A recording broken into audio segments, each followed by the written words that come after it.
Мы сегодня пришли в исполком и задали все вопросы, которые у нас так беспокоили. Беспокоят жителей Вознесения нюансы строительства Вознесенского тракта. Проект изменили по ходу работы, он не предусматривает съезды в поселок. На встречу с чиновниками пришли 5 активистов. Само обсуждение проходило за закрытыми дверями. Мы пришли с просьбой услышать нас, услышать наши просьбы, вернуть нам первоначальный проект тракта с разворотными петлями, чтобы у нас была возможность выехать на Вознесенский тракт. Как стало известно, на прошлой неделе Вознесенский тракт строится как дублер Мамадышского и заложен как вылетная дорога. С этого вопроса начали обсуждение и сегодня. Позиция мэрии остается прежней.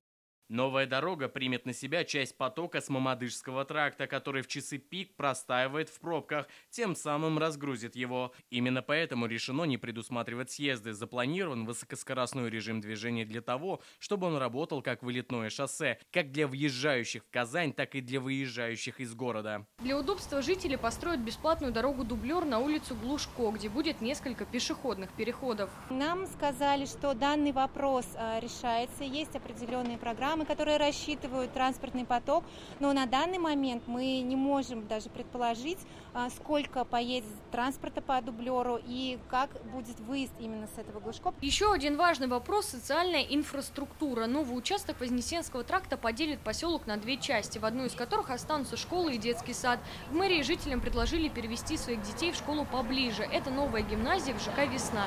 Ее откроют 1 сентября. Всем детям мэрия готова помочь с переводом. Мои дети, например, это 6 и 7 класс, и вырывать их из учебного процесса, из коллектива в другую школу, я думаю, не только я, и любой другой родитель уже не будет. Одно дело, когда ты в 1 классе идешь в школу. Жителям обещали позаботиться о пешей доступности до важных социальных объектов, обновить тротуары и установить освещение. Их мнение будут учитывать при реализации всех планов. Алена Струминская, Лейсан Саитова, ТНВ, Казань.